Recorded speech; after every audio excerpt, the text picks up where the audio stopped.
Here's an information technology friendly reminder on how to protect your mobile devices. Make sure the OS and software are up to date at all times.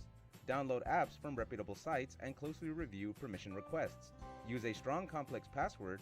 Turn off Bluetooth and other connections when not in use.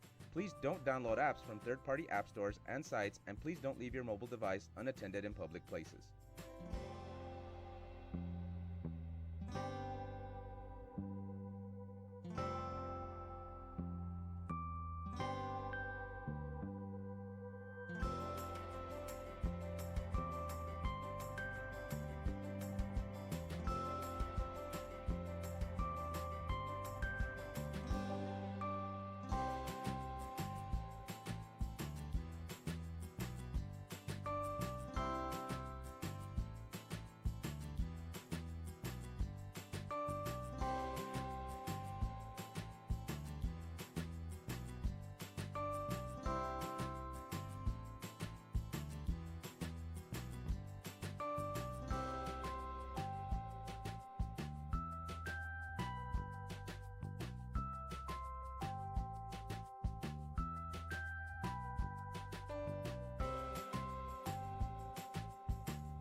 You are watching the broadcast of the El Paso County Commissioners Court meetings.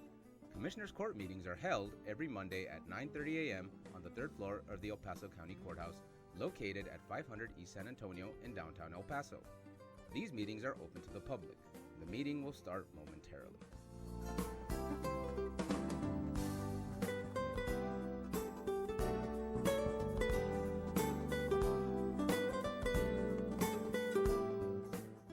All county offices will be closed Monday, May 29th in observance of the Memorial Day holiday. All county offices will reopen on Tuesday, May 30th, 2017.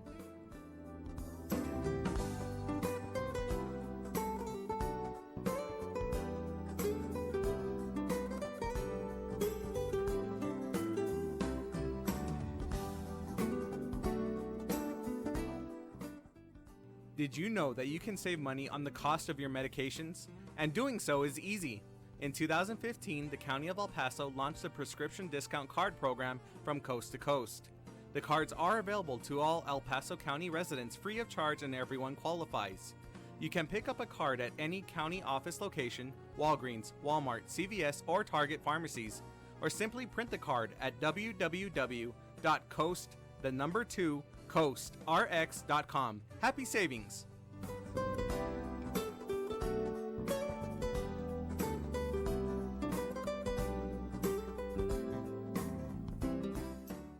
As a reminder from the Information Technology Department, please don't save critical or sensitive data on your desktop. Instead, best practices is to save your data to your user-allocated home drive. This drive has safeguards preventing data loss. Again, this is an information technology-friendly reminder.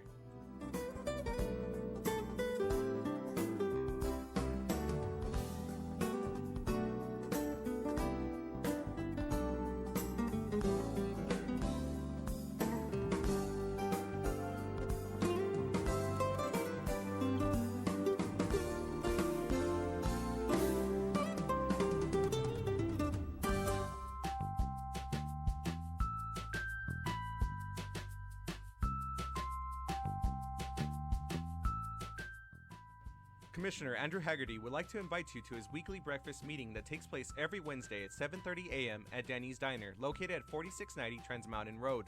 Every week he has a different speaker who will be discussing topics of interest for the community. So if you live in the Northeast, West Side, or anywhere else in the county, come and join us for the breakfast meeting.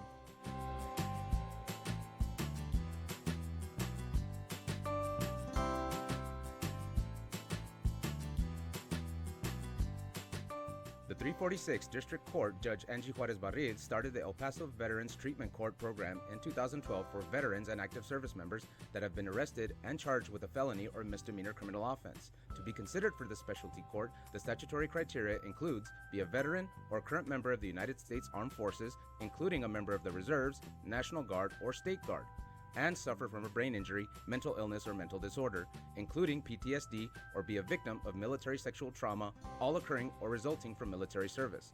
Call Sylvia Serna, Veterans Program Director at 915-546-2119, or email her at sserna@epcounty.com for any information.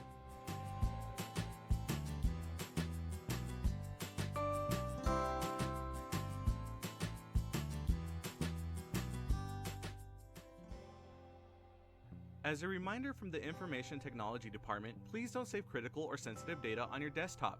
Instead, best practices is to save your data to your user-allocated home drive. This drive has safeguards preventing data loss. Again, this is an information technology-friendly reminder.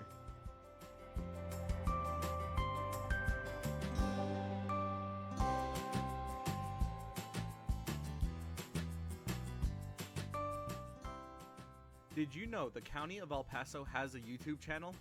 Go to youtube.com and search the County of El Paso, Texas. There, you will find videos highlighting some of the departments within the county. Don't forget to like our videos and subscribe to the channel.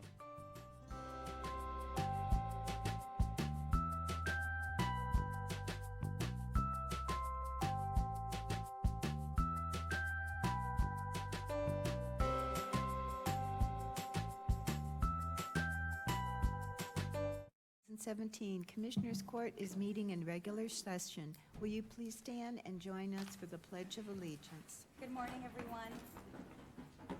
I pledge allegiance to the flag of the United States of America and to the republic for which it stands, one nation, under God, indivisible, with liberty and justice for all.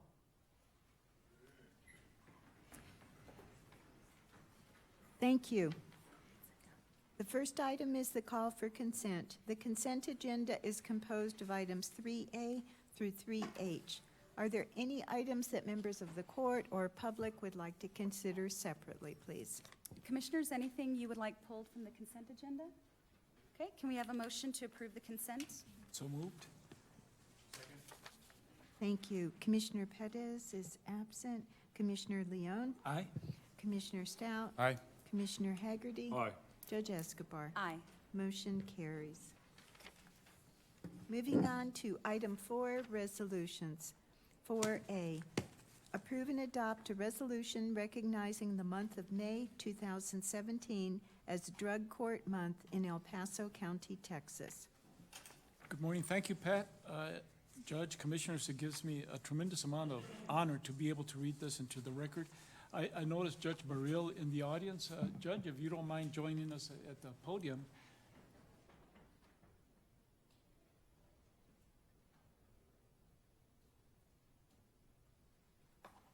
Thank you very much for taking time off of your schedule. Good morning.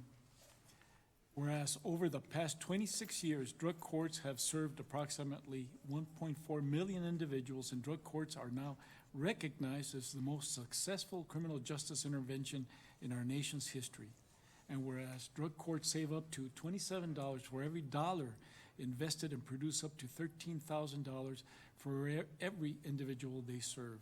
75% of drug court graduates will never see another pair of handcuffs. And whereas there are now over 3,200 specialty courts nationwide, which are the cornerstone of criminal justice reform sweeping the nation, and have demonstrated that when one person rises out of drugs and crime, we all rise. Whereas the time has come to put a drug court within reach of every eligible person in need. And whereas El Paso County is dedicated to reducing drug usage and crime with 8 drug courts and 2 mental health courts in existence, with the Honorable Linda Chu presiding over the 65th District Family Preservation and Intervention Drug Court Program, the Honorable Patrick M. Garcia presiding over the 384th District Judicial SAFPF Reentry Drug Court, and the 384th Adult Drug Court Program. The Honorable Sam Medrano presiding over the 409th Judicial District Juvenile Drug Court. The Honorable Robert S. Anchondo presiding over the DWI Drug Court Intervention Treatment Program and Esteem Program, County Criminal Court Number 2. The Honorable Ricardo Herrera presiding over the Mental Health Court Intervention Program, Court Number 1. The Honorable Terry Ligon presiding over the Project Hope Mental Health Court. The Honorable Lawrence Lujan presiding over the Isleta del Sur Pueblo Paquiam Chibol Juvenile Drug Court. That's hard to pronounce. I've done it 5 years in a row, and I always get it wrong. And the Honorable Angie Juarez Barril presiding over the El Paso Veterans Court Program 346 Judicial District Court. Now therefore be it resolved by the Commissioners Court that Drug Court Month be established during the month of May 2017. Signed this 8th day of May 2017 by the honorable members of Commissioners Court. Second. Thank you. Commissioner Leone? Aye. Commissioner Stout? Aye. Commissioner Haggerty? Aye. Judge Escobar? Aye. Motion carries. Good morning. Good morning, Judge and Commissioners, and thank you so much for your support. Sylvia Serna, Veterans Program Director. As a former probation officer, I could tell you that there is a world of a difference when you supervise in a specialty court and regular probation. In 2001, I was here. I was the probation officer assigned to Judge Guadarrama. I know he's been here a couple of times, but we went to Buffalo, New York to bring the very first specialty court here, drug court.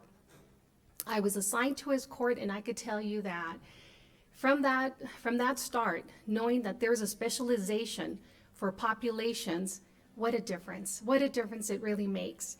And I'm very, very grateful to this court, Commissioners Court, for providing the funds and allowing us to have specialty courts. Ever since 2001, I believe there's 4 other specialty courts, and we wouldn't be here without your support. So I truly thank you. Thank you, Judge. Oh, good morning. Good morning. Rosie Medina, I'm the Director of Special Programs at the Juvenile Probation Department, and I am tasked with overseeing our Juvenile Drug Court with the Honorable Sam Medrano Jr., as well as our Juvenile Drug Court with Judge Ligon. It is truly an honor to be before you today and to receive this resolution. Drug courts are amazing. I've been a juvenile drug court professional for 20 years, and I see the transformation not only in the lives of the kids that are involved in the juvenile justice system, but we also work with the entire family unit. So we are very excited to celebrate this month and continue our work together collaboratively with the Commissioners Court and our attorneys, as well as the Juvenile Probation Department. Thank you. Thank you. Good morning, Judge. Thank you. Good morning, County Judge, Commissioners. I just want to thank everyone here to allow us to give us the opportunity with our El Paso Veterans Treatment Courts and the other specialty courts to really be able to save lives, because that's what we do. Especially with our veterans, they go out and fight for our freedoms and rights sometimes that we take for granted. And so we are very thankful that they're out there protecting us so that we can do what we do here today. With that, we are so happy to be here, excited in the celebration of this month for National Drug Court, and we are thankful for you all to allow us to do this. Thank you so much. A round of applause for the work they do, please.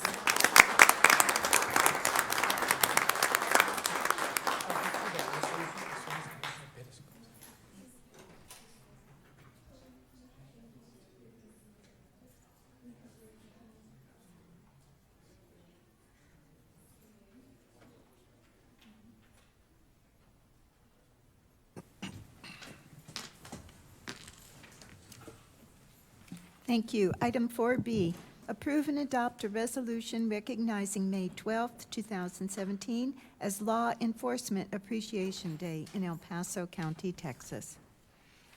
Thank you, Pat. And I know that there are, Ken, good morning. If you don't mind just waiting at the podium for a little bit, then the floor will be yours. And I've got to give our tech people congratulations. How do you all like our new cameras?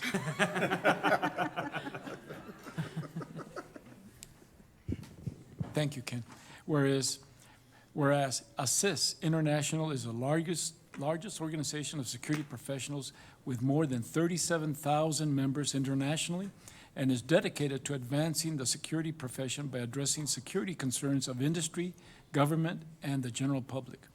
And whereas law enforcement officers are the guardians of life and property and have dedicated themselves to this noble profession and deserve our appreciation for their contributions to both the private security industry and the communities in which we work and live. We observe this day to pay tribute to them and celebrate the accomplishments and sacrifices they have made and will continue to make. And whereas we deem it a privilege to honor the men and women of law enforcement for their contributions to our community, we also recognize the members of ASIS, El Paso chapter, and the community who see fit to pay homage to their comrades in law enforcement. Now therefore be it resolved that May 12, 2017 shall be recognized as Law Enforcement Appreciation Day, signed this 8th day of May by the honorable members of Commissioners Court. Second. Thank you. Commissioner Leon? Aye. Commissioner Stout? Aye. Commissioner Hegarty? Aye. Judge Escobar? Aye. Motion carries. Good morning, Ken. Good morning. Judge and Commissioners, I want to thank you for allowing this to go through. We certainly appreciate that. And I wanted to explain just a little bit about what we do. This ASIS is a private security organization that works very closely with the law enforcement agencies here in El Paso. And we appreciate the work that they do. And what we want to do is give the community an opportunity to say thank you for the law enforcement agencies here in El Paso. So what we do is we put together a luncheon. Our community comes together and we invite law enforcement officers and their chiefs to join us at this lunch. We bring in a guest speaker, and it gives us an opportunity as a community to say thank you for our partners in law enforcement. And we want to thank you very much. Okay. I gotta say, Mr. Wilmer, thank you very much for bringing this to our attention. And I've got to say, one of the reasons that El Paso is such a safe city, one of the many facets that adds to this equation is the security membership that we have in this great city. So thank you for what you all do. Thank you. A round of applause, please, for his work.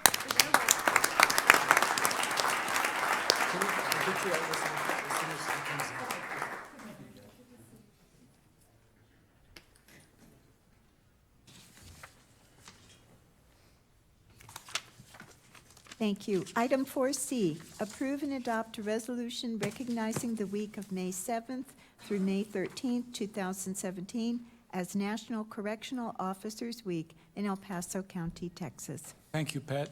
Judge, Commissioners, I've got one more to go. And I know we have a large contingent of correctional officers, and I see the sheriff in the audience. Would you mind joining us at the podium? Sheriff for everybody.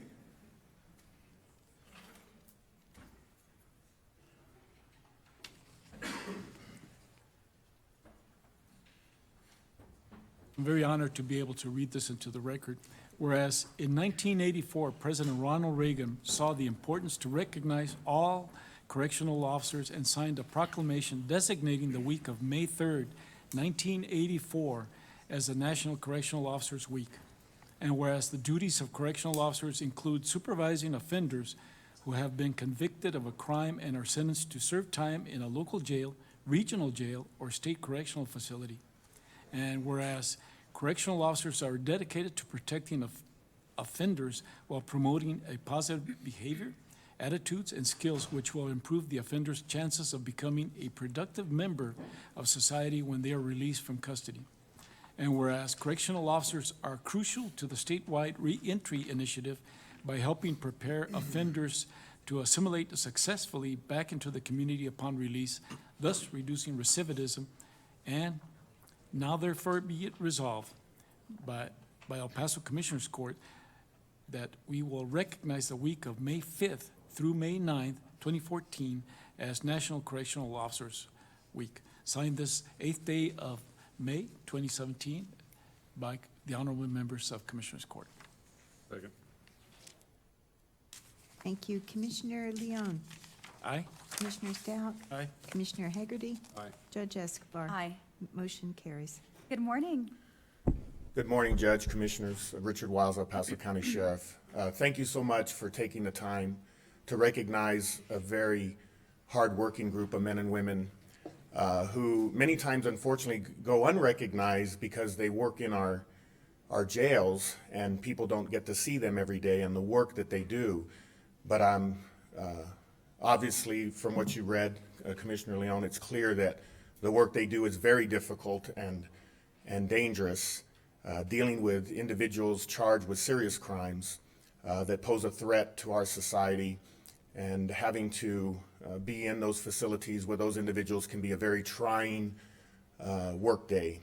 But the efforts that they put forth are a big reason why we have a safe community here in El Paso. They're an important part of the law enforcement team, and we could not do what we do here in El Paso without their efforts. So thank you very much, and I want to thank them also for the work they do. I know that we don't get an opportunity all the time to go up to each and every one and thank them for their job, for their service to our community, but I certainly do appreciate it, as I know you do.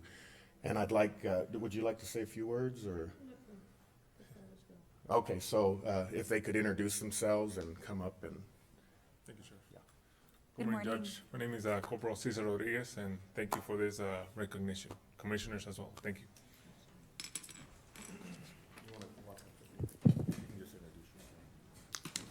My name is Raul Dorado. I've been with the Sheriff's Office for 32 years, Sergeant, the downtown facility. Good morning, Sergeant Santana. I'm assigned to the Jail Annex Operations Section. Been with the department for 25 years. Detention Officer Jesus Arguelles. I've been with the department for 10 years, and I work at the downtown facility. Corporal Elizondo, and I've been with the department 15 and a half years. Thank you. Corporal Cesar Silva, been in the department with 20 years. Sergeant Lara, I'd like to thank the Commissioners Court for taking their time on their busy day to recognize us. Thank you. Officer Diaz, I've been with the department for 15 years. Lieutenant James Nance, been with the department for 25 years. Thank you. And Wendy Wisniewski, been with the department 23 years. Thank you for this. A round of applause for them, please.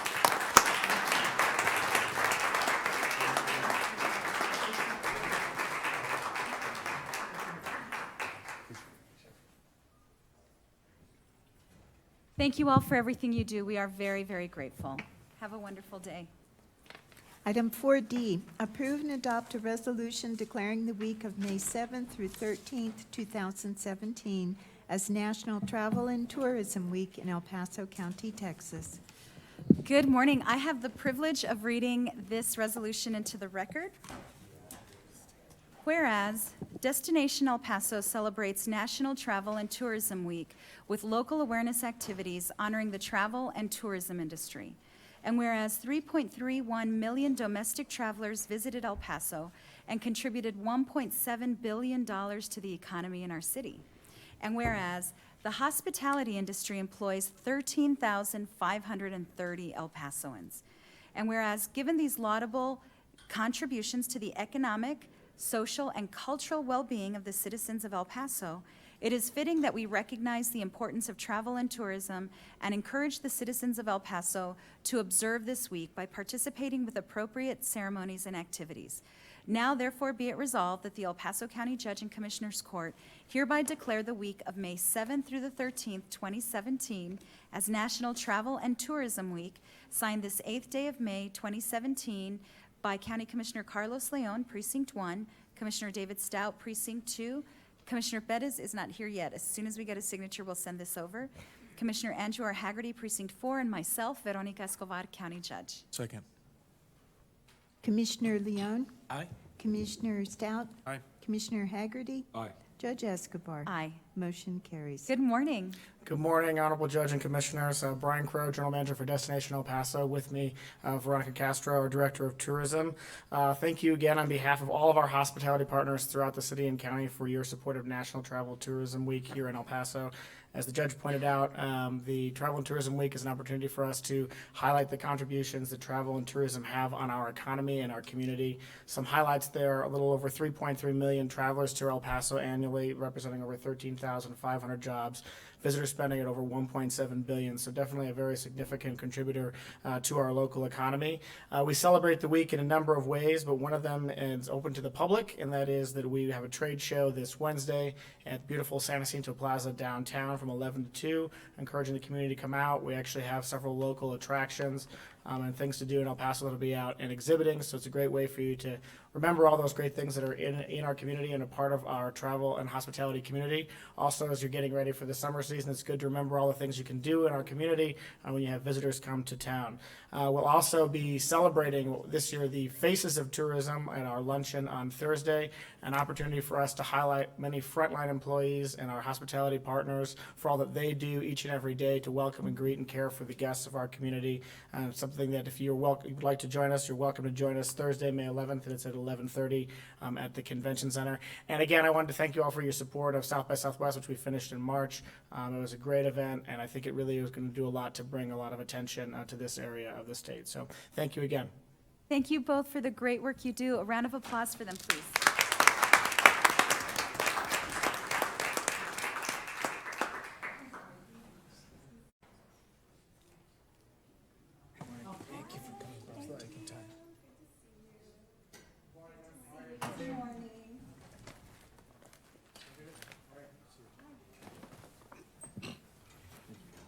Thank you both so much. Appreciate it. Okay, yeah. Usually latecomers don't get the goodies, so you're very generous. Have a great day. Item 4E, approve and adopt a resolution declaring Saturday, May 13, 2017 as Stamp Out Hunger Day in El Paso County, Texas. Well, I have the privilege of reading this item into the record as well. If you all would join us at the podium, please.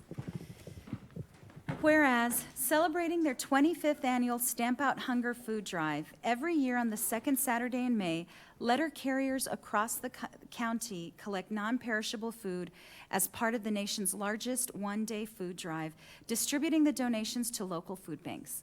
And whereas the generosity of the community made it possible for the letter carriers to collect 80 million pounds of non-perishable food nationally and over 70,000 pounds locally while delivering mail, which supplements food to thousands of families in need.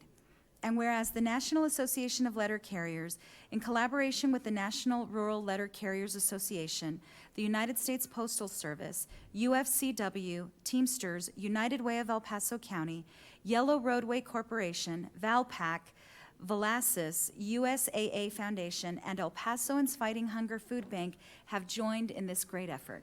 Now, therefore, be it resolved that the El Paso County Judge and Commissioners Court do hereby declare Saturday, May 13th, 2017 as Stamp Out Hunger Day and encourage the community to make this food drive the best and largest single-day food drive in the history of El Paso County. Signed this 8th day of May, 2017 by the Honorable Members of Commissioners Court. Second. Thank you. Commissioner Leon? Aye. Commissioner Stout? Aye. Commissioner Haggerty? Aye. Judge Escobar? Aye. Motion carries. Good morning. Good morning. Good morning. I want to thank you, Judge and Commissioners, for this day, recognizing May the 13th as Stamp Out Hunger Day. 1 in 4 families go without food. That means kids go to school without food. So, you know, we really want this to be successful. Last year, we only collected 70,000 pounds. Normally, we collect 120,000. That's why this year, our goal, my goal, is 130,000 pounds. People go without food. They have to make decisions whether they're going to buy the food or pay rent or pay bills. So we don't want this to go like this anymore. With your help to put out the word, it would greatly be appreciated. Little note, when we were at the city council meeting for our proclamation, Councilman did, how do you say? He challenged the rest of the board, and he donated 1,000 pounds, and they all collaborated. So we got our first 10,000 pounds from them. Wow. So that's a good start. and I want to thank you for everything. Thank you. Thank you so much. Good morning, Mr. Nevares. Good morning, Judge and Commissioners. Thank you for having us here. We're very fortunate to have a letter carriers union here in El Paso that supports El Paso's Fighting Hunger by donating their food to El Paso's Fighting Hunger. 3 of you have been to the food bank. You've seen what we've done in such a short time. Just a little statistics. Last year, we just got our audit completed last week, so I've got fresh numbers for you. We distributed over 11 million pounds of food with a value of over $16 million in El Paso County. So that's a big economic impact that we have in the county.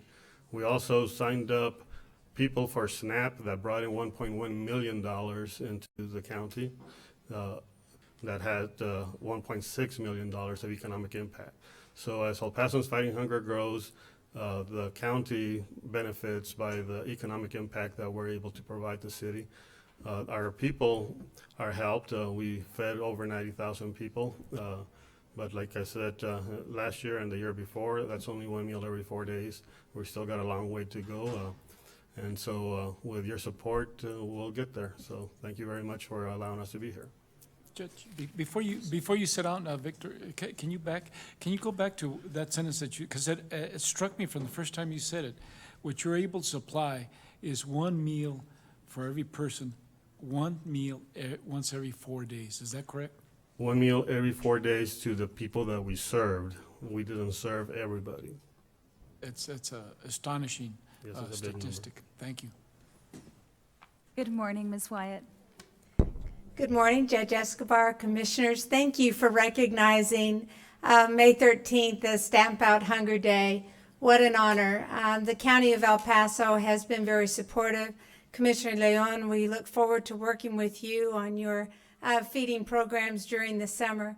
Judge Escobar, thank you for taking the time to come to the food bank. And Commissioner Stout, I know you've been working on finding ways to feed the hungry in our community. Commissioner Haggerty, it's not too late. We'd love to have you come on down. We have programs in Kenya too as well. Oh, I know you do, but we want you to come and visit us and take a tour and see how it's all put together. You know, Anna mentioned that your counterparts in the city were very, very willing to donate poundage of food. So I would like to extend that same opportunity to you to donate poundage of food or dollars. Every dollar you have or give us is an instant impact.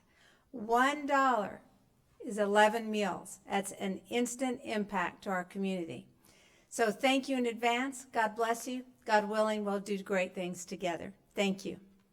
Thank you for the tremendous work you all do. And to the letter carriers, I remark every year, it's such an incredible task to carry all those cans along with all that mail. So thank you all for doing this, and we appreciate it. And Victor and Terry, the work that your organization does is just tremendous. Thank you. A round of applause for them, please.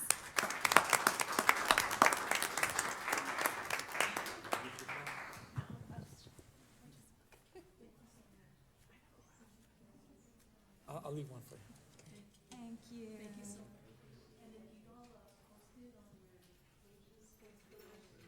Okay.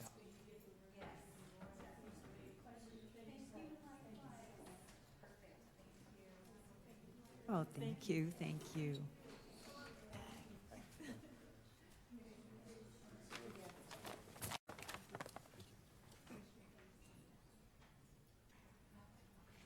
Okay, that concludes our resolutions. Thank you. Item 5, public comment. Ms. Pietzig, do you have anyone signed up for public comment? No, Judge, we don't. Okay, let's move on to item 6, please. Thank you. Regular agenda, item 6. Discuss and take appropriate action regarding the 85th legislative session to include presenting information for the court's consideration, removing or including bills on the county's state legislative agenda, and supporting or opposing filed legislation, and take any action necessary on aforementioned items. Good morning, Judge and Commissioners. Ruben Vogt with the County Judge's Office. I just handed out to the court and staff a revised a spreadsheet of the county's bills. Those in yellow are items that have changed since last presentation on Monday of last week. So there have been some updates since last Monday. Those bills that we anticipate to move are continuing to move. May 29th is the last day of session, so we have 22 days left. Thursday is the last day that a House bill can be voted out of the House. And so if our House bills have not moved, our only hope at that point will be our Senate bills to get passed in the Senate and then go through the House. So we only have about 3 weeks left, so things are moving very fast. But if the court has no questions on our bills, we'll go ahead and move forward. We're at where we think we should be at with our bills. There's no surprises in terms of some of the bills that have not moved. There are about 2 bills that we had anticipated would have moved at this point, and they have not. So we're going to have to really push hard to get them out of the Senate, and that is our video recording bill and our mental health assessment in jail bill. So we will continue to push forward on those 2 bills. This was an addition. What was on the court's backup over the weekend did not include this bill that I'm about to bring up, HB 25 by Representative Simmons and Senate Bill 2175. The reason for that is that the House had a very long debate on Friday that went up until 3 a.m., partly because of several controversial bills, this being one of them. This bill would eliminate the ability for voters to vote straight party ticket. And so we did not have a recommendation for this bill. It was heavily debated on the floor. So right now, as you know, you can go to the polls and you can vote Democratic or Republican side, and you vote for every candidate on either side of the party. This would eliminate that. So it would have individuals who are voting have to go and vote on every single candidate that's running. I don't know what the court's position would be on that, or if the court would even like to take a position. We didn't anticipate this bill to move given how close to Thursday we were getting, where we thought this bill would basically die in the House, but it did get voted out on Saturday. And so we wanted to have the court take a look at this and see if you had an opinion one way or the other, or continue to have us track it. We anticipate that because it's passed the House, that it more than likely will pass the Senate. Texas is one of only 9 states that still allows for straight party voting. And so it wouldn't be unusual for us to do away with it, but wanted to see what the court's thoughts were on that. Commissioners, are you all interested in taking a position? No. I mean, personally, I would like to oppose it, only because I feel like if people want to do it, they should be able to do it. And to have legislators tell people what they can and cannot do at the ballot box, I see this as more of the movement of trying to limit options for voters. And I don't vote straight ticket, but I think if people want to, they should be able to. Again, I just see it as more of Austin trying to take control as much as possible. And I'm opposed to their trying to exert control over locals. I want them to fix public ed. I want them to fix healthcare. I want them to do their job. I want them to stop taking time out to do these other things, but I may be the only one. I agree. Have you talked to the delegation to see, I guess on the Senate side, or on the House side, it's already passed, so did our delegation oppose it, all of them, or was it a majority of our delegation that opposed it? Yes, sir, they did, Commissioner. Okay. It was a 2-hour debate. Our representatives did offer amendments. Representative Blanco tried to add an amendment to allow for veterans to continue to be able to vote in this manner. And I believe others did offer several other amendments, but they were unsuccessful. It was a very contentious debate. Representative Blanco, for the lack of a better way to put this, was confronted by another member of the floor, and they were they had to be separated because it was that much of a heated discussion. Wow. So they do oppose this. Well, then I think we should back up our delegation as well, and I mean, it seems to me that that's the right thing to do. Yeah. So I'd make a motion to oppose this bill. Second. And if the motion Commissioner Leon? Aye. Commissioner Stout? Aye. Commissioner Haggerty? Aye. Judge Escobar? Aye. Motion carries. Thank you. Before we move on to the next two bills, which Signe Niemer with the County Attorney's Office is here to help brief the court on both of them. I wanted to let the court know, as you probably read, that the Sanctuary Cities Bill, Senate Bill 4, was signed by the governor on Sunday. I believe there's an item on the agenda for the court to consider its options moving forward later on in today's meeting. And so we will discuss that a little bit more in depth with Christina Sanchez. Senate Bill 2, the Revenue Caps Bill, is scheduled for a public hearing on Wednesday in the House Ways and Means Committee. I believe Mr. Dion, Mr. Hardgrove, and Commissioner Stout will be there to testify on behalf of the county. It will be a very long night. They start at 8 a.m. They will break at 10 a.m. to go onto the House floor and probably won't resume the committee hearing until about 8 or 9 or 10 p.m. And it's anticipated there'll be hundreds of folks there to testify against this bill, so it will go into the early morning on Thursday. Thank you all, those of you who are going. I'm really grateful for that. It's testimony like that, providing testimony like that and attending hearings like that is grueling, and it's a lot of waiting and standing around and being at the whim of the committee. And so, and I know this is not the first bill y'all go and do this for us on, but thank you very much. Really appreciate that El Paso County is representing. And we had met previously when the bill was heard on the Senate side to divvy up who would be speaking on what issues so that we didn't have the same message and be redundant. And so I think everyone will have very unique talking points on behalf of El Paso County. We did work with our tax assessor collector who gave us a letter in opposition. We'll be submitting that for the record as well. And we present it to the Chamber of Commerce, who also has taken a position against this bill. So we'll be working with them to get their information to the committee as well. So I think we've got a pretty good showing for El Paso County in opposition. As mentioned, the next two bills have to do with our criminal justice system. I had referenced these bills before today, but we hesitated to bring them to the court because they were in constant flux, and we don't want the court to take a position in either opposition or in support of these bills, and then they saw drastic changes where we had to bring them back to the court for consideration again. The first is HB 12 by Representative Price. This was co-authored by Representative Moody. We are asking the court to take a position in support of the bill. We actually tried to amend two of our concepts onto this bill, but unfortunately were unsuccessful. This is supported by EHN, our mental health authority, and it is a bill meant to keep our mentally ill out of our jail for extended periods of time. And so it does quite a few things. So I'll ask Signe to come up and explain that bill, followed by Senate Bill 1338. Which we have also been tracking for some time. And this bill comes before the court in a very timely manner in that last week the Houston bail system was found unconstitutional in the way that they were handling their bail system. And so this bill aims to help provide a solution to that issue statewide. So Signe Niemer is here to brief the court. Good morning. Good morning.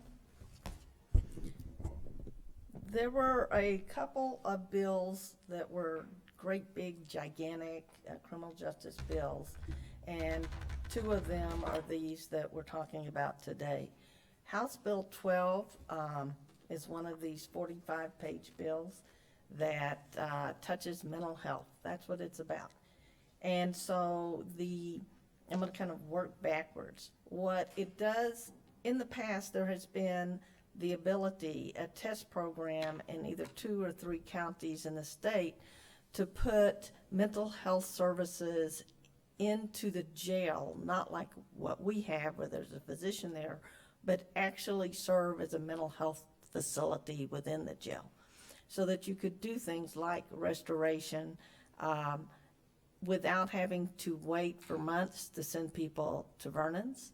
One of the problems that you have is that when you have people who are charged of violent crimes, they cannot be temporarily sent to the psych center for restoration or for forced meds or for treatment because of the violence nature of their offense. So those centers, those beds are not available to these individuals, and they can be extremely ill, but they have to wait and wait and wait before they can get a bed and be sent to Vernon. So this test program has been in effect for a while. What they did was made that a permanent program that is available statewide. It is not a mandatory program. It is something that you may want as a body to look at for this community. I think that the sheriff's office did an analysis and said it would cost about $1.5 million, and EHN, I had heard, don't have an official statement, but that they found that to be a potentially very positive thing. So, but that is not mandatory, and that is not a mandatory expense for you. The bill, what it does is shortens the period of time during which the magistrate has to be notified that a person is suffering from mental illness, that there is some awareness that there's a mental health issue. It was 72 hours. That has been reduced to 4 hours. That change does not have a local impact because the notification occurs at booking. So if the person's being booked and they come across the information, then it's immediately sent to the magistrate. Once the magistrates look at these notifications and issue an order, a pleading is prepared for use in the defendant's criminal case. It doesn't change any health care that they get in the jail. That's not affected by this. But the judiciary initiates an assessment of the individual that has an impact at their bail hearing, and then it can be used at the end of the trial during sentencing. It can be used during pretrial release. PR bond office, for example, would be aware of certain mental health issues and be following up with that individual to make sure that they are receiving the court-ordered conditions of their release, that they see their doctor, that they take their meds, that they do those sort of things. So that part is fine. What has changed that has a financial impact on you is the amount of time to prepare the assessments. Currently, the assessments have to be done within 10 days of the order for a misdemeanor, and they have to be done within 30 days of the order for a felony. It is the interpretation, and therefore the local practice, interpretation of the judiciary, that once the individual leaves the jail, that there is no duty to follow that person into the community to try to finish the assessment. So what this bill does is it changes those timelines to 3 days. So once the order from the judge is issued, EHN would have 3 days to do the assessments, and then would be required to follow that individual into the community and have 30 days during which to complete the assessment. Now, the assessment takes a couple of hours once you start it. It's not that it's so time-consuming itself. It's more a matter of us taking the staffing for this program and saying, okay, well, you have 10 days to see whoever's next on the list, as opposed to you've got 3 days.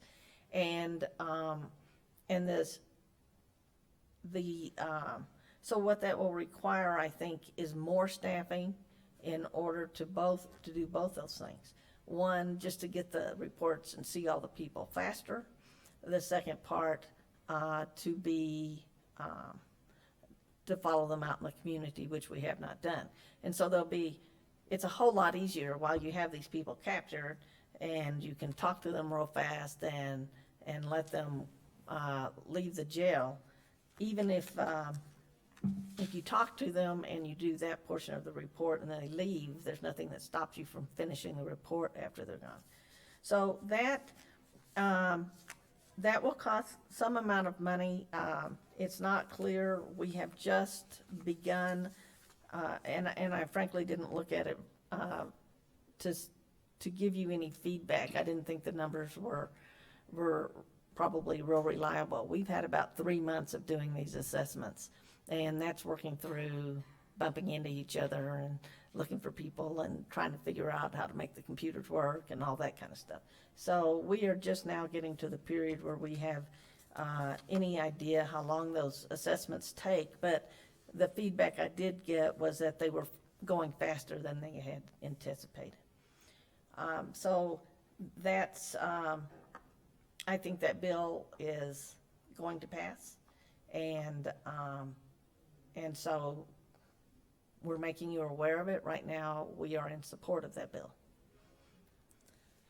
All right, the second bill, which is now committee substitute Senate Bill 1338, is the bill that I had recommended previously that we object to it because of the obviously high amount of money that it was going to cost us.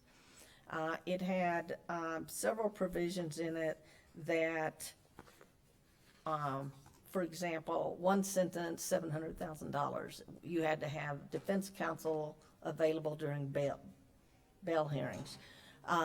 That has been removed. There was one sentence that required that you continue to give the person the same drugs, or the prescription drugs that they were receiving when they were arrested.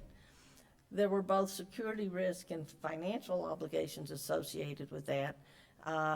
Having to expand the number of drugs you have in your pharmacy was one, but the second one being the types of drugs that might have been prescribed. The jail tries to avoid giving people certain types of drugs because they are addictive and cause other issues within the jail, and so they prefer to substitute less addictive drugs and things like that. So that has been completely removed from this bill. The bill, what made it different is currently you have a constitutional provision that every person is entitled to bail unless they are charged with a capital offense. This bill proposed an amendment to the state constitution that would add people who were charged with certain violent crimes could be held without bail, and had language in it that would permit the judiciary, under certain circumstances, to hold those people without bail. All of those provisions have been stripped out of the bill, and the proposed constitutional amendment has died. What it does do, which we have kind of prepared ourselves for, is it makes the use of a risk assessment mandatory in the bail process. We don't have this problem, but it says you cannot have a bail schedule that the magistrates are required to follow. Any bail schedule you have has to be influenced by the risk assessment. The risk assessments would be mandatory throughout the state and created created by the state for everybody to use. It does say, which are already kind of the law, that you are supposed to use the least restrictive conditions for release. Those would be things like monitors and interlock devices. And it does say you have to use the least amount of bail. A recent decision from Houston has gone so far as to say that if the person is indigent and they can't get out of jail, you've got to put them on a PR bond. So this kind of brings in some of those provisions. And the other one that there are two more that make a difference to you. One is it doesn't make a difference locally. We have everybody go in front of a magistrate before they're allowed in the jail. But for the statewide rule, they have to have both a risk assessment and a bail hearing within 48 hours of detention. And the judges are now given more authority to not charge fees related to release on bail.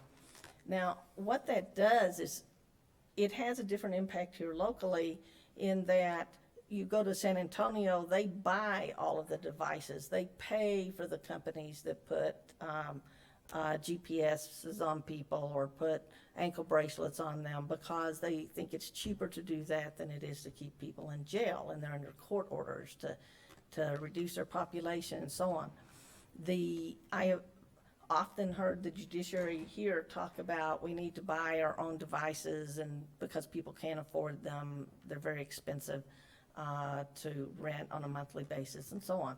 So you may hear about that through the budget process that people are talking to you about it. It's not required, but that's kind of seems to be some trend that we're seeing. There is a requirement, probably you don't even know about it, but there's a requirement that when a victim is notified on the release of an individual from jail, and now that information that is provided has been greatly expanded, so that they have to know all the conditions of release, all the penalties associated with violating, and so we will have to do pay something to get that program changed, will be my expectation. So this is a volatile bill. It has gone from 45 pages to 4 pages. Still contains a lot of information. At this point, previously we have opposed it. Now we're saying, let's watch it. Okay. Any questions for Signy on either one? Commissioner? You mentioned this bill has a bill schedule. Do we not follow a bail schedule? There is a list of offenses and maybe a recommended bail amount, but it is not something that the magistrates have to follow. They have to take into consideration, and they presently do take into consideration, all of the circumstances, plus now they have the risk assessment. And so they would be compliant right now with this statute, and I think that they would be compliant with what was suggested in the Houston case. The Houston case that came down recently had different circumstances. They had a bond schedule that the hearing officers could not depart from. And so we do not have that situation. Thank you. Thank you, Signy. Thank you, Signy. These two were very large bills that we have been looking at over the last 3 months. So as mentioned earlier, we are asking the court to support HB 12, which is an omnibus mental health bill, not only because we think it's a good bill and it's being supported by local mental health partners, but because we think it may be a vehicle in the Senate to attack on 2 of our bills. And so we're asking the court to support this bill. I don't know if you want to take a vote on it now or... Do you have more? It's just those 2, and the other is just to track 1338. This is the bill that you may recall you received emails from, several members of the court may have, because there was a concern that felons, individuals who had been arrested for some pretty heinous crimes could be released on bail, and there was concern in the community about that. We are still trying to figure out if that is still a piece of this legislation, because as Signy mentioned, it went from like 44 bills to 4. The analysis of the bill does not match the current bill, and so we think that there are some issues right now that need to be worked out, so we don't want to have to ask the court to take a position yet. So right now it's just to support HB 12. Signy, did you want to add? I Oh, just okay. came up because he was still discussing it. So. Okay, okay, perfect. All right, so do we have a motion to accept Ruben's recommendations? So moved. Second. Commissioner Leone? Aye. Commissioner Stout? Aye. Commissioner Haggerty? Aye. Judge Escobar? Aye. Motion carries. Excellent. Thank you. Thank you so much. Appreciate it.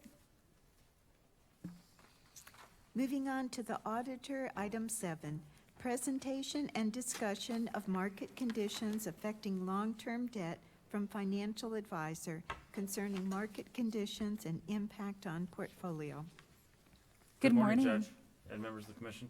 We have a presentation that we'll take you through. With me today is Brad Angst, who you've seen several times. Good morning. Brad represents us out of our Austin, Texas office. So, Judge and Commissioners, we've provided you an update. There's been a lot of volatility in the market over the past quarter since we provided the last one, but not much has changed, frankly. We've kind of gone up and down, and we're right back at that place where we were at when we first gave this presentation a quarter ago. And so on this slide, slide 3, it's just an overview of all the existing debt for El Paso County. And on the far right column, you see on the top table there is the call date. And so what you see in the first 3 is that the first 3 bond series are not callable. These are bonds that will pay off over time. We have no ability to pay those off soon if the interest rate structure allowed us to. And then the remaining ones that you see there, all of those are callable. And we provide you the date when they become callable. As you know, we've gone through several of these transactions with you when we have refinanced some of the debt. When we call those bonds early, so if we were to call the Series 2012 bonds, which are callable in 2021, we would term that as an advance refunding. The IRS only allows you to do that once in the life of a bond. So therefore, we really seek to ensure that you get very strong savings on that refinance. I make note of that because many of the investment banks right now are approaching not only the county but many governmental issuers because interest rates are low, and the perspective is, or the view is that interest rates will rise over time. And so they're communicating to many communities around the country that even bonds that are not callable until 2021, there's a chance to have positive savings on those refundings. In this case, and we'll share the numbers with you here shortly on this particular series of bonds, the 2012, there is positive savings on a refinance if you did pursue it now, but we still are not recommending it just because the negative drag on it, which we call negative arbitrage, is so large. In our view, there will be a stronger opportunity for the county to refund those in the future.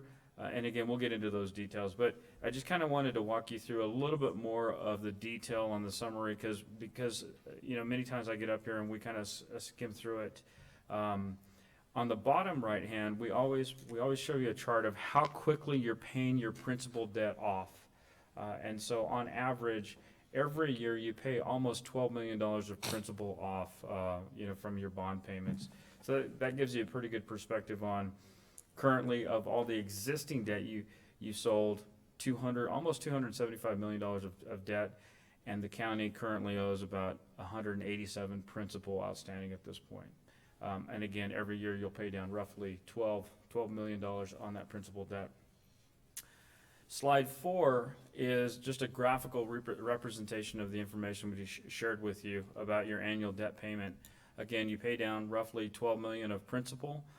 The remaining is the interest cost that you're paying. So the annual payment with the county is approximately almost $20 million every year. Under that scenario, the mill levy has not increased. The dotted line above the charts there is where we project the mill levy to be based on current assessed valuations. So you can see that it stays very steady. We work with your staff and with you, of course, to ensure that level does stay very steady. As it drops down in future years, that just shows you an opportunity for additional capacity if this Commissioner's Court chose to do that. Mark, can you just describe or explain why the 2017 graph is tiny and then the rest are not? Yes, ma'am.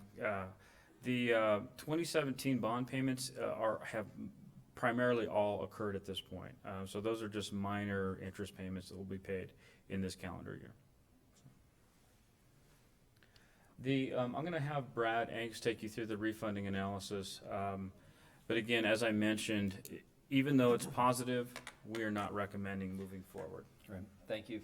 Good morning. Good morning.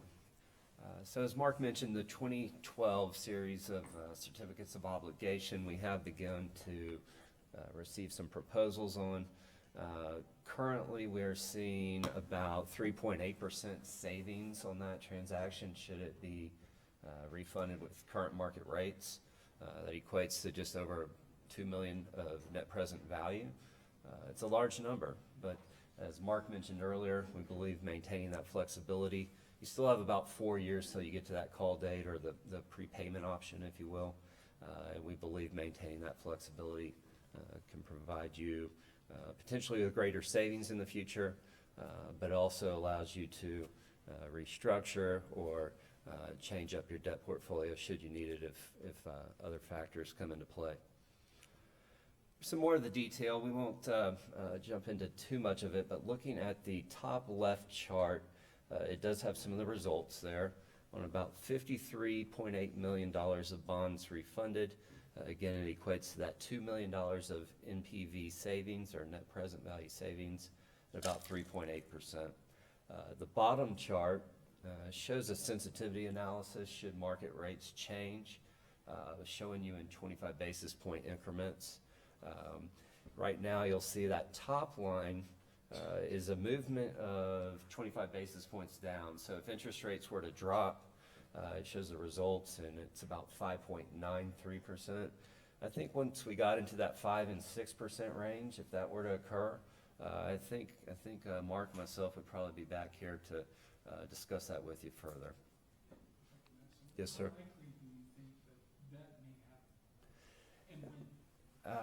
For that to happen, we don't see it too likely to happen. If it happens, I think it's probably going to be more of a quicker movement and volatile type nature. I don't think we're going to go down and stay at that 25 basis points. As you're probably aware, going through a government refunding or bond transaction typically takes 60 to 90 days. So I don't anticipate that happening here soon to where you could take advantage of it. What you're saying is, since I don't understand it as well as you do, we would not have time to react if it was to drop. The time period wouldn't allow us to react that quickly? Based on projections, if we get that movement, I believe it will be temporary. And yes, sir, there wouldn't be time, I believe, to take advantage of those quick opportunities. There are some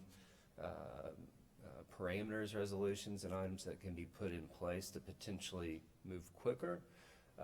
But again, a 25 basis point drop at this point, we don't see as very likely across the yield curve. But if it does happen, what would your recommendations be to us to prepare for such an event?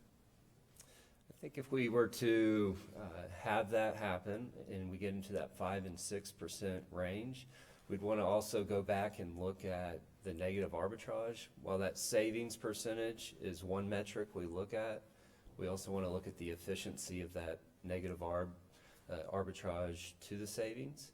Again, if it was advantageous, I would suggest, and me and Mark would get back here quickly after working with staff and have a recommendation one way or the other to recommend to refund or not. Thank you. Yes, sir. And I think just to follow up on that, Commissioner, what we would recommend is that you put in place a bond, a parameters resolution that allowed this court to move forward on enacting that if the rates stayed where they were. And this is something that we do well in advance of that? Typically about 30 to 45 days in advance. So Wally or Ed?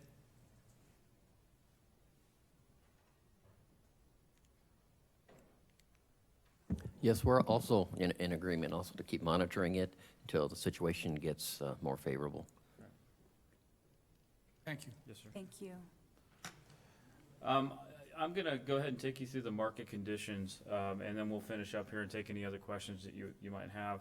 Brad had alluded to, well, he mentioned the yield curve, and we share this with you every quarter. And again, the yield curve is a representation of risk versus reward.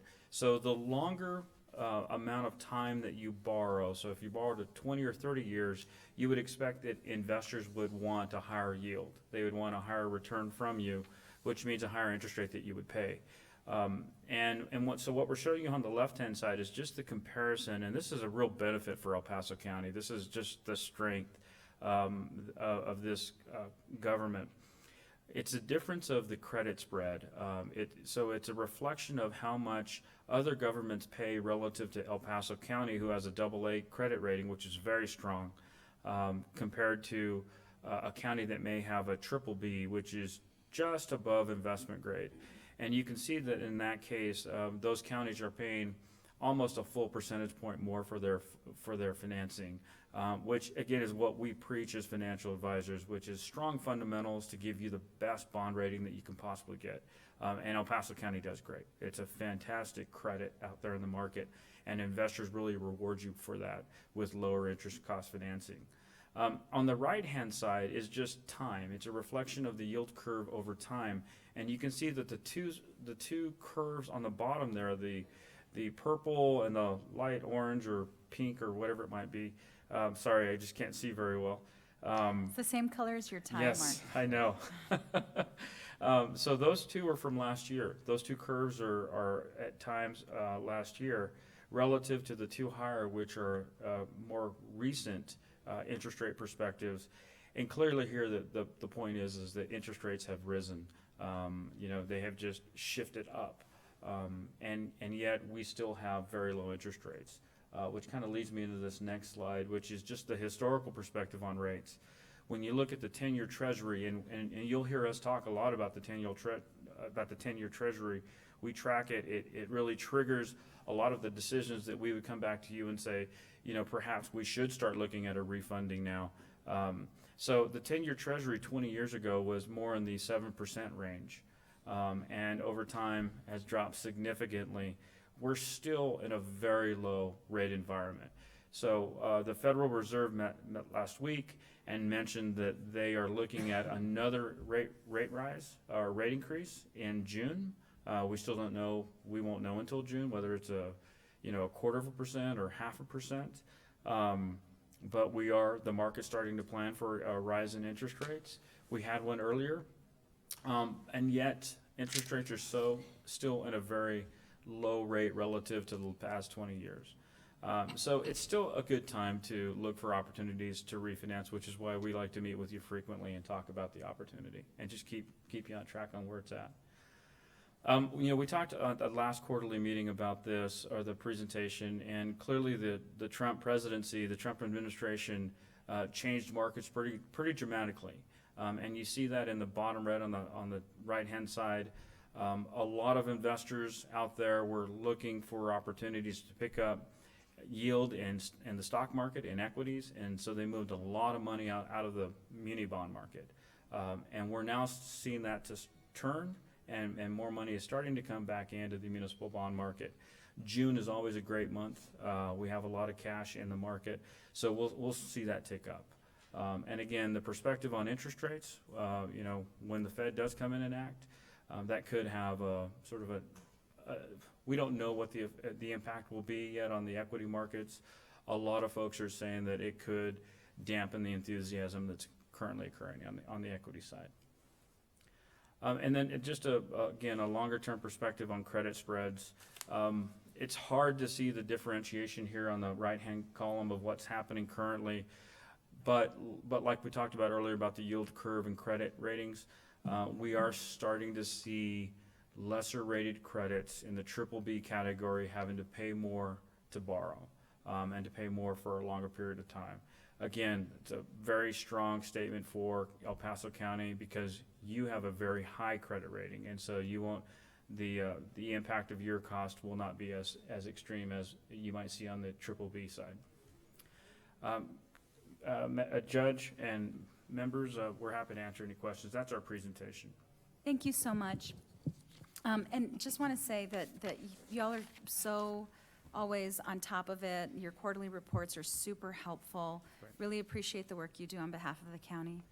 Commissioners, any questions? All right. Well, thank you so much. Thank you all. See you soon. Bye-bye. Moving on to purchasing, item number 8. Approve the El Paso County Purchasing Agent's Fleet Fuel Card Policy for the issuance, distribution, and use of the county's fleet fuel card, OP 17151. Good morning. Good morning. Judge Escobar, Commissioners, Deborah Correjo, County Purchasing Agent.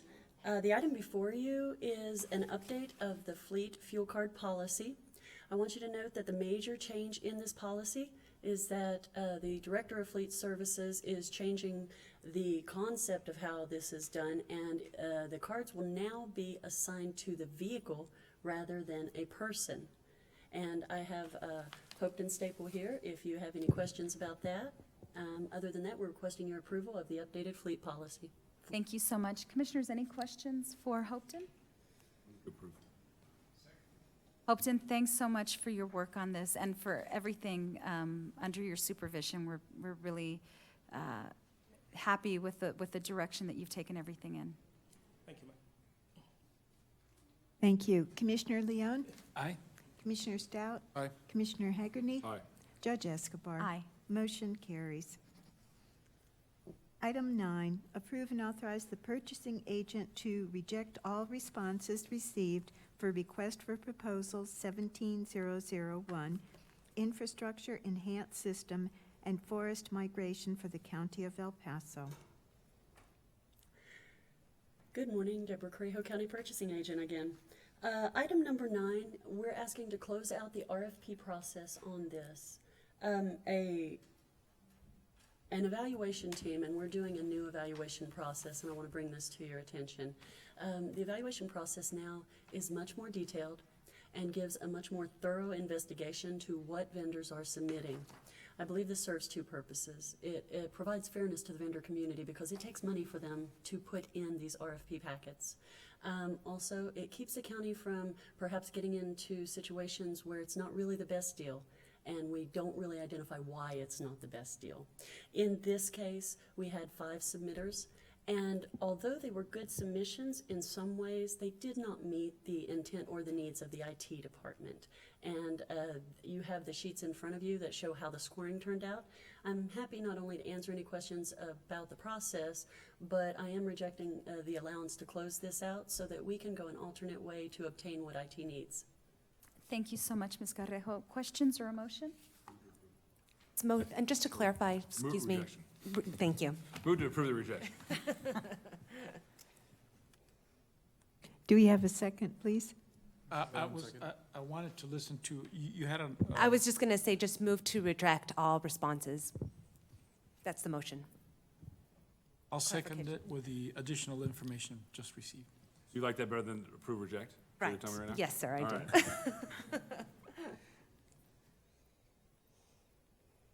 right. Did you want to hear Commissioner Leon? Did you want No, I think he's more? Okay, thank you. Commissioner Leon? Aye. Commissioner Stout? Aye. Commissioner Hagerty? Aye. Judge Escobar? Aye. Motion carries. Item 10, award of bid number 17012, replacement of storm drain pipes for the El Paso County Detention Facility to T-Dine Contractors LLC in the amount of $275,000. Purchasing approved recommendation on April 28, 2017. Funds are available in CIP 17, PWSO, jail amount, RIN repairs. Deborah Correjo, County Purchasing Agent. In this item, we did have a single bidder. I am recommending the award go to the single bidder based on the fact that we didn't identify any anomalies in the actual bid process, and we didn't identify any anomalies in the vendor community.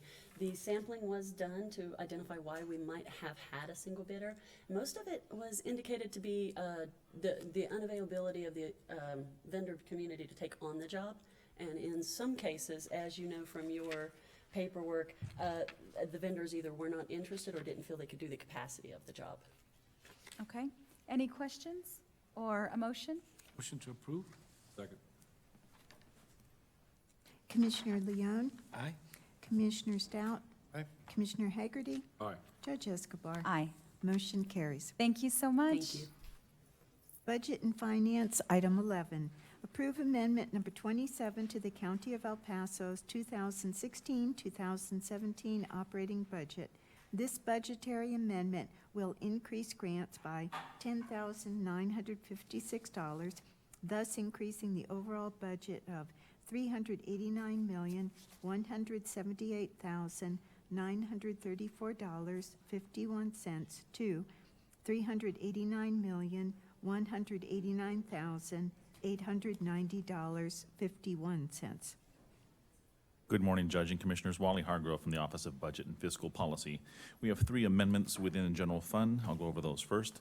Within Juvenile Detention General Fund, we're transferring $7,000 out of their contingency equipment account into Maintenance and Repair General. This is to cover the cost of repairs for the balance of the fiscal year. They did have one significant plumbing repair that was required this year. That was repair in nature, not capital equipment. We did vet it out to try and see if facilities could do the repair. They were unable to, and the purpose we set this account up for in the budget process has been adhered to. The budget amendments within the 171st District Court is transferring $5,181 out of their operating equipment into the equipment line item for the purchase of a steno machine and the case net program. Also within the Council of Judges, transferring $5,386 from within their operating equipment to the equipment line item, also for a new steno machine as well. Those are our amendments within the general fund for no net increase.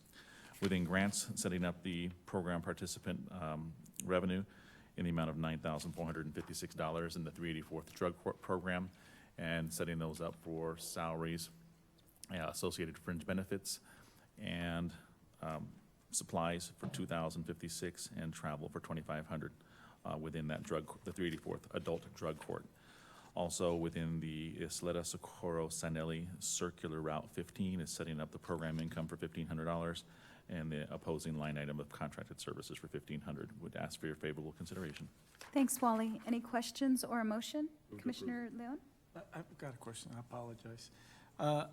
Wally, you mentioned that there was a plumbing issue that facilities could not repair, it had to go out to bid. Was this a project that delayed a critical operation at JPD? As far as critical operation, no, just to be able to maintain and operate their facility in its normal capacity. Okay, thank you. Okay, any other questions or a motion? Okay, oh, we do have a motion, right, sorry. We just need a second, Second. please. Thank you. Commissioner Leon? Aye. Commissioner Stout? Aye. Commissioner Haggerty? Aye. Judge Escobar? Aye. Motion carries. Executive session. Commissioners Court will now recess into executive session to discuss the following items pursuant to Texas Government Code Sections 551.087 and 551.071. That would be items 12A through 12G. The court will reconvene to take official action.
all county offices will be closed Monday, May 29th in observance of the Memorial Day holiday.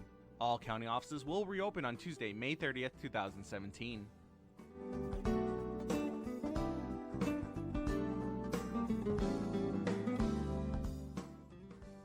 Did you know that you can save money on the cost of your medications? And doing so is easy.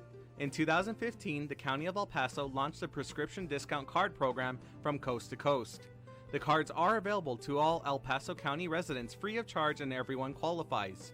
You can pick up a card at any county office location, Walgreens, Walmart, CVS, or Target pharmacies, or simply print the card at www.coastrx.com. Happy savings!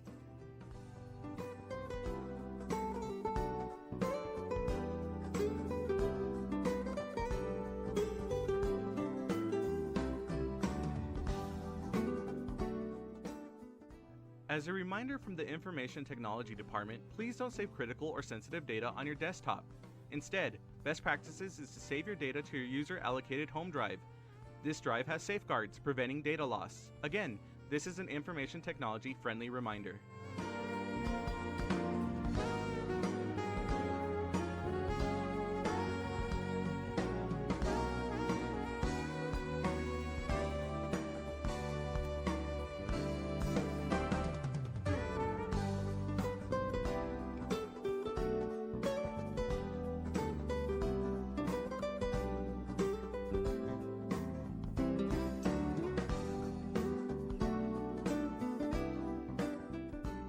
The 346 District Court Judge Angie Juarez Barril started the El Paso Veterans Treatment Court program in 2012 for veterans and active service members that have been arrested and charged with a felony or misdemeanor criminal offense. To be considered for the specialty court, the statutory criteria includes be a veteran or current member of the United States Armed Forces, including a member of the Reserves, National Guard, or State Guard, and suffer from a brain injury, mental illness, or mental disorder, including PTSD, or be a victim of military sexual trauma, all occurring or resulting from military service.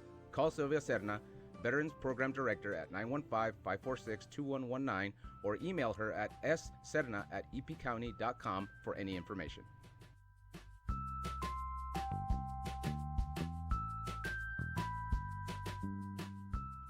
Commissioner Andrew Haggerty would like to invite you to his weekly breakfast meeting that takes place every Wednesday at 7:30 a.m. at Danny's Diner, located at 4690 Trans Mountain Road.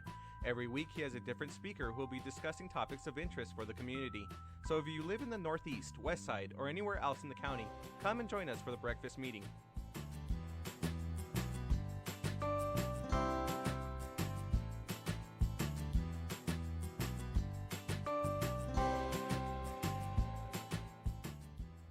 Did you know the County of El Paso has a YouTube channel? Go to youtube.com and search the County of El Paso, Texas. There, you will find videos highlighting some of the departments within the county. Don't forget to like our videos and subscribe to the channel.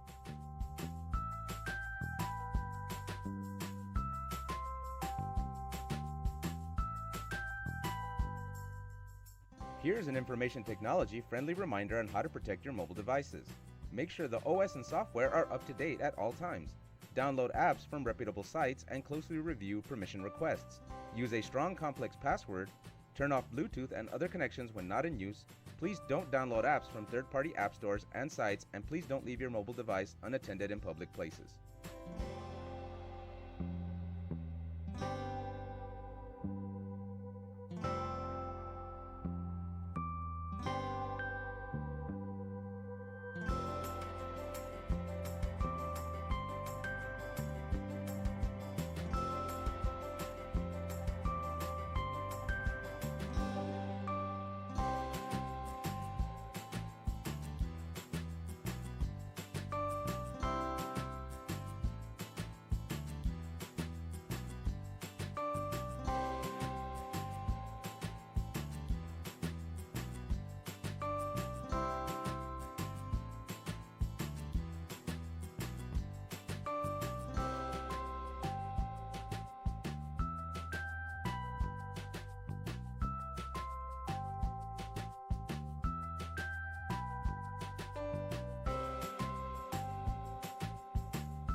All county offices will be closed Monday, May 29th in observance of the Memorial Day holiday. All county offices will reopen on Tuesday, May 30th, 2017.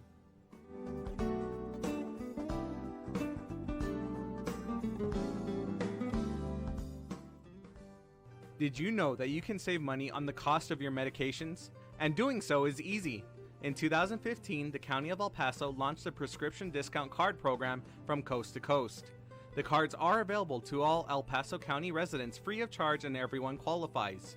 You can pick up a card at any county office location, Walgreens, Walmart, CVS, or Target pharmacies, or simply print the card at www.coastrx.com. Happy savings!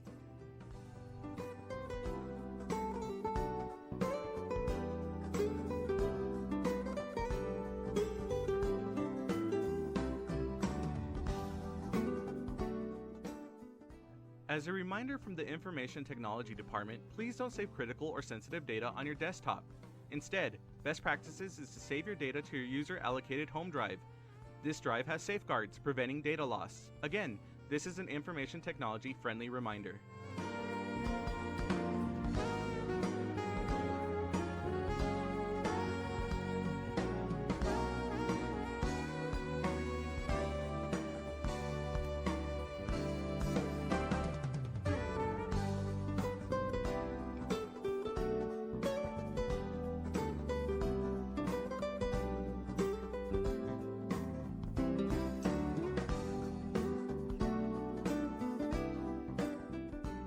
The 346 District Court Judge Angie Juarez Barril started the El Paso Veterans Treatment Court program in 2012 for veterans and active service members that have been arrested and charged with a felony or misdemeanor criminal offense. To be considered for the specialty court, the statutory criteria includes be a veteran or current member of the United States Armed Forces, including a member of the Reserves, National Guard, or State Guard, and suffer from a brain injury, mental illness, or mental disorder, including PTSD, or be a victim of military sexual trauma, all occurring or resulting from military service.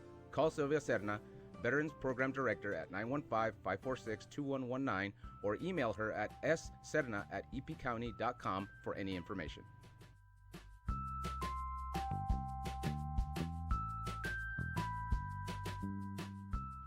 Commissioner Andrew Haggerty would like to invite you to his weekly breakfast meeting that takes place every Wednesday at 7:30 a.m. at Denny's Diner, located at 4690 Trans Mountain Road. Every week he has a different speaker who will be discussing topics of interest for the community. So if you live in the Northeast, West Side, or anywhere else in the county, come and join us for the breakfast meeting.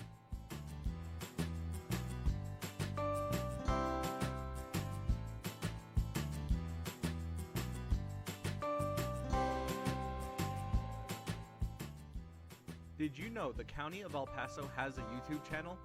Go to youtube.com and search the County of El Paso, Texas. There, you will find videos highlighting some of the departments within the county. Don't forget to like our videos and subscribe to the channel.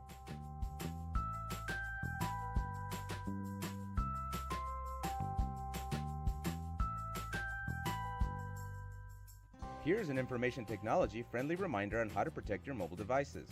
Make sure the OS and software are up to date at all times. Download apps from reputable sites and closely review permission requests. Use a strong complex password. Turn off Bluetooth and other connections when not in use.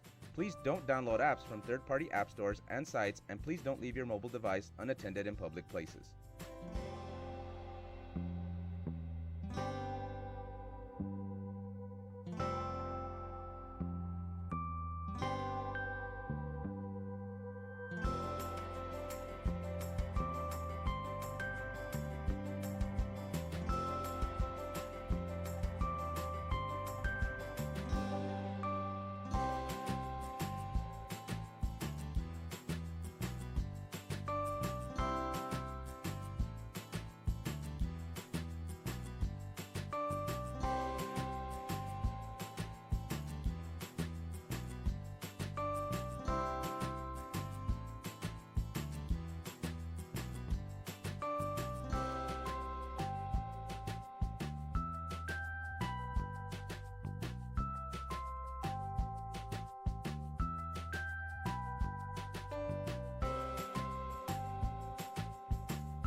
all county offices will be closed Monday, May 29th in observance of the Memorial Day holiday. All county offices will reopen on Tuesday, May 30th, 2017.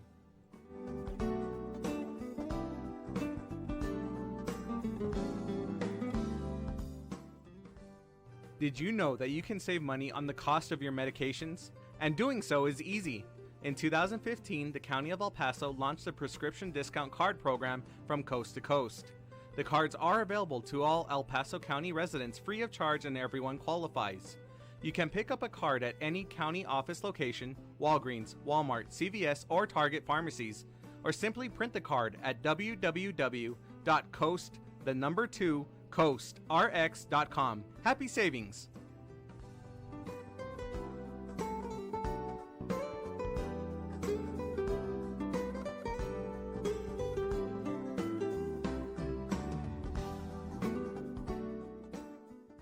As a reminder from the Information Technology Department, please don't save critical or sensitive data on your desktop.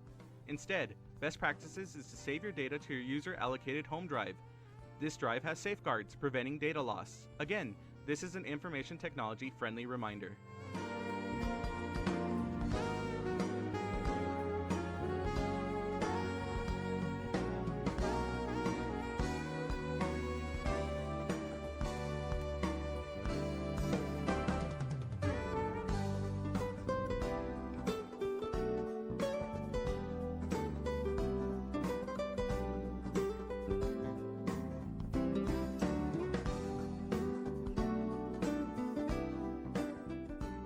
The 346th District Court Judge Angie Juarez Barril started the El Paso Veterans Treatment Court program in 2012 for veterans and active service members that have been arrested and charged with a felony or misdemeanor criminal offense. To be considered for the specialty court, the statutory criteria includes be a veteran or current member of the United States Armed Forces, including a member of the Reserves, National Guard, or State Guard, and suffer from a brain injury, mental illness, or mental disorder, including PTSD, or be a victim of military sexual trauma, all occurring or resulting from military service.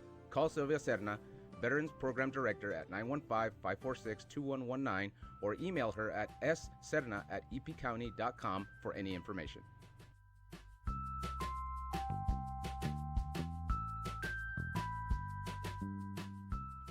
Commissioner Andrew Haggerty would like to invite you to his weekly breakfast meeting that takes place every Wednesday at 7:30 a.m. at Denny's Diner, located at 4690 Trans Mountain Road.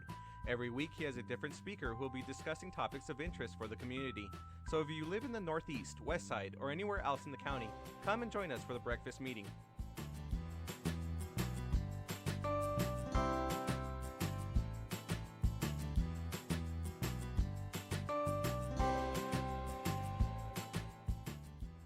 Did you know the County of El Paso has a YouTube channel? Go to youtube.com and search the County of El Paso, Texas. There, you will find videos highlighting some of the departments within the county. Don't forget to like our videos and subscribe to the channel.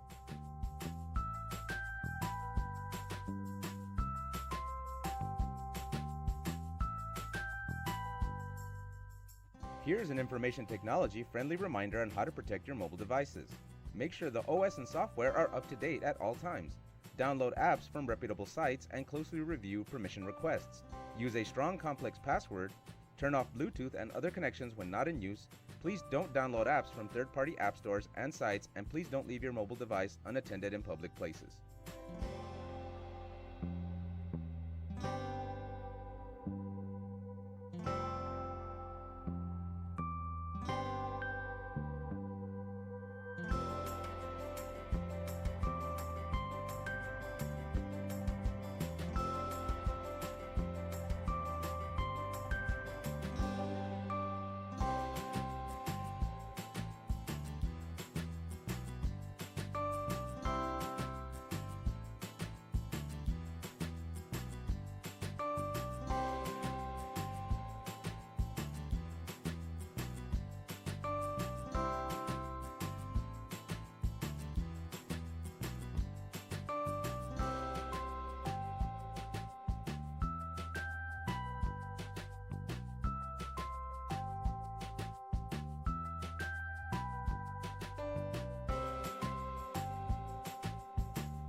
All county offices will be closed Monday, May 29th in observance of the Memorial Day holiday. All county offices will reopen on Tuesday, May 30th, 2017.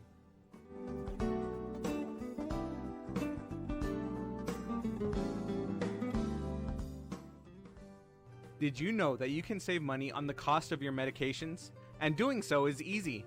In 2015, the County of El Paso launched a prescription discount card program from coast to coast. The cards are available to all El Paso County residents free of charge and everyone qualifies. You can pick up a card at any county office location, Walgreens, Walmart, CVS, or Target pharmacies, or simply print the card at www.coastrx.com. Happy savings!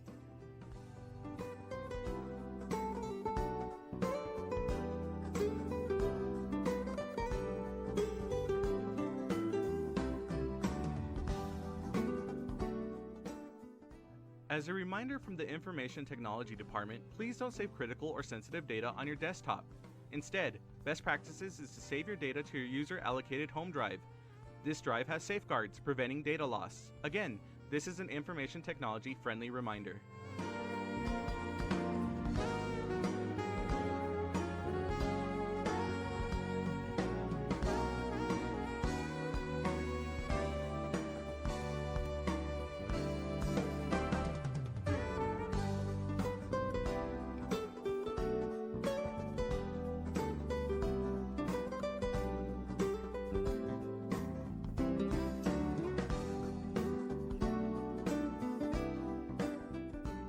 The 346 District Court Judge Angie Juarez Barril started the El Paso Veterans Treatment Court program in 2012 for veterans and active service members that have been arrested and charged with a felony or misdemeanor criminal offense. To be considered for the specialty court, the statutory criteria includes be a veteran or current member of the United States Armed Forces, including a member of the Reserves, National Guard, or State Guard, and suffer from a brain injury, mental illness, or mental disorder, including PTSD, or be a victim of military sexual trauma, all occurring or resulting from military service. Call Sylvia Serna, Veterans Program Director at 915-546-2119, or email her at sserna@epcounty.com for any information.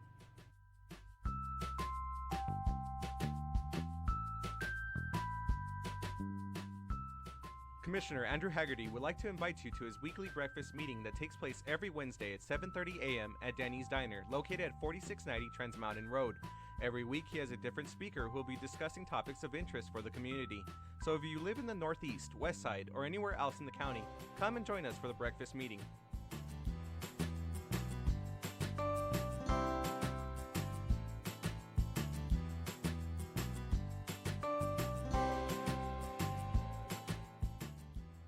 Did you know the County of El Paso has a YouTube channel? Go to youtube.com and search the County of El Paso, Texas. There, you will find videos highlighting some of the departments within the county. Don't forget to like our videos and subscribe to the channel.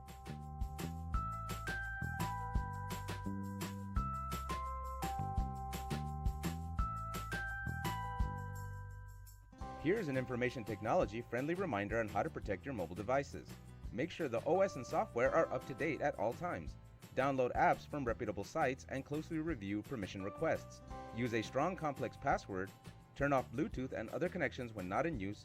Please don't download apps from third-party app stores and sites, and please don't leave your mobile device unattended in public places.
All county offices will be closed Monday, May 29th in observance of the Memorial Day holiday.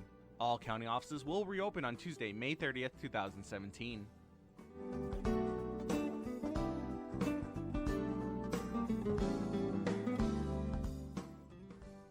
Did you know that you can save money on the cost of your medications? And doing so is easy. In 2015, the County of El Paso launched the prescription discount card program from coast to coast. The cards are available to all El Paso County residents free of charge and everyone qualifies. You can pick up a card at any county office location, Walgreens, Walmart, CVS, or Target pharmacies, or simply print the card at www.coastrx.com. Happy savings!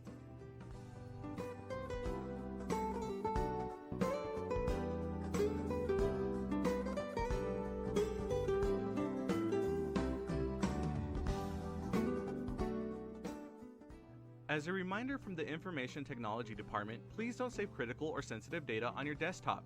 Instead, best practices is to save your data to your user-allocated home drive. This drive has safeguards preventing data loss. Again, this is an information technology-friendly reminder.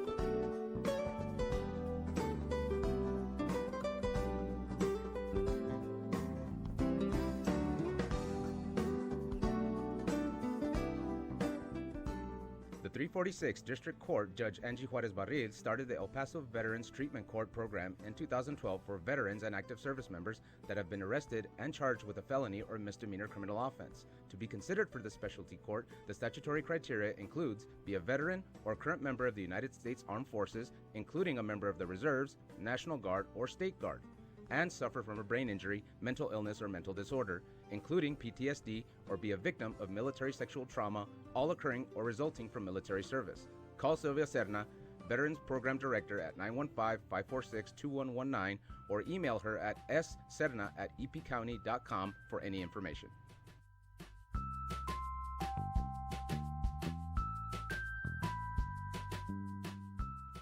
Commissioner Andrew Haggerty would like to invite you to his weekly breakfast meeting that takes place every Wednesday at 7:30 a.m. at Denny's Diner, located at 4690 Trans Mountain Road. Every week he has a different speaker who will be discussing topics of interest for the community. So if you live in the Northeast, West Side, or anywhere else in the county, come and join us for the breakfast meeting.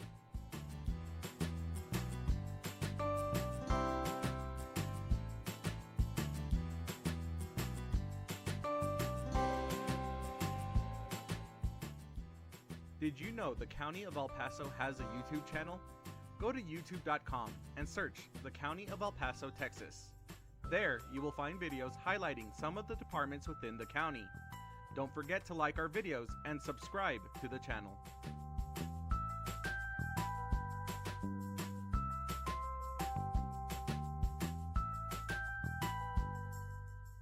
Here's an information technology friendly reminder on how to protect your mobile devices. Make sure the OS and software are up to date at all times. Download apps from reputable sites and closely review permission requests. Use a strong complex password. Turn off Bluetooth and other connections when not in use. Please don't download apps from third-party app stores and sites, and please don't leave your mobile device unattended in public places.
all county offices will be closed Monday, May 29th in observance of the Memorial Day holiday.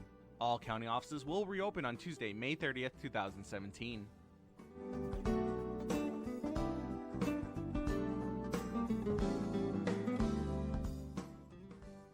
Did you know that you can save money on the cost of your medications? And doing so is easy.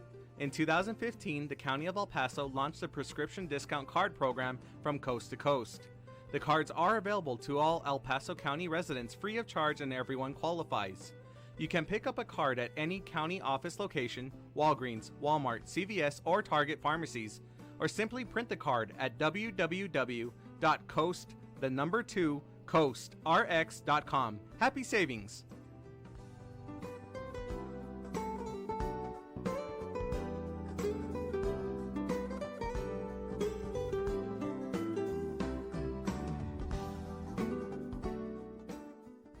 As a reminder from the Information Technology Department, please don't save critical or sensitive data on your desktop. Instead, best practices is to save your data to your user-allocated home drive. This drive has safeguards preventing data loss. Again, this is an information technology-friendly reminder.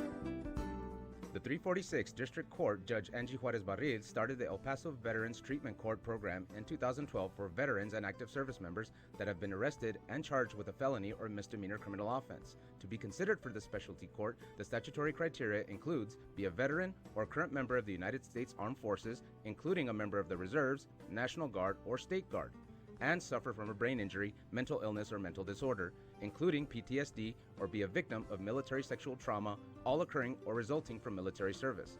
Call Sylvia Serna, Veterans Program Director at 915-546-2119, or email her at sserna@epcounty.com for any information.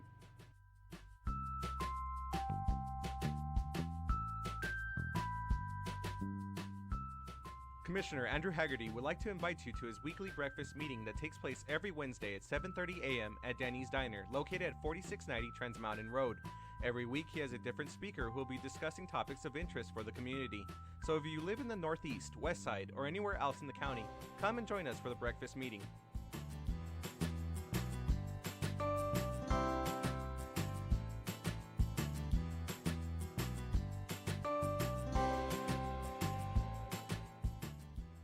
Did you know the County of El Paso has a YouTube channel? Go to youtube.com and search the County of El Paso, Texas. There, you will find videos highlighting some of the departments within the county. Don't forget to like our videos and subscribe to the channel.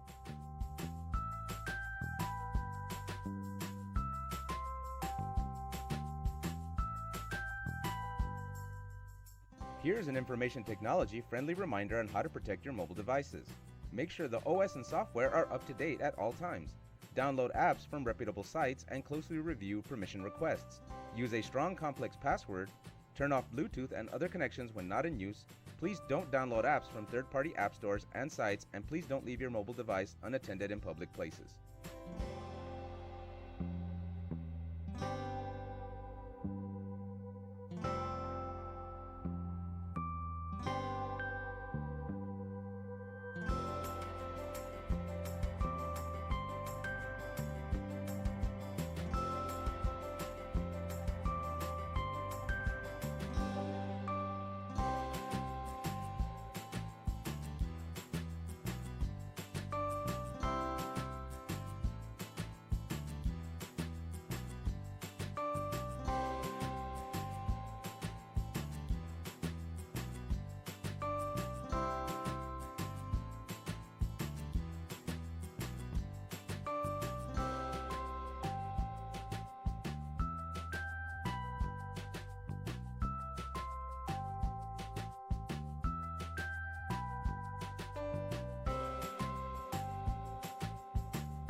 is back in regular open session.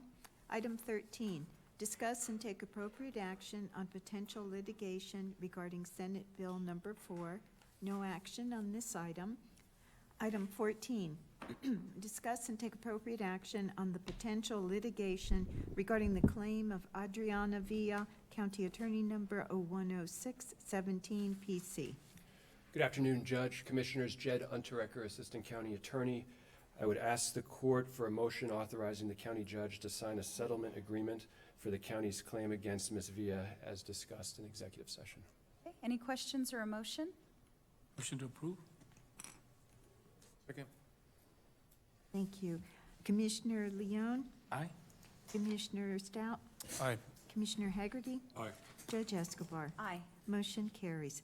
That completes today's agenda. Thank you all. We're adjourned.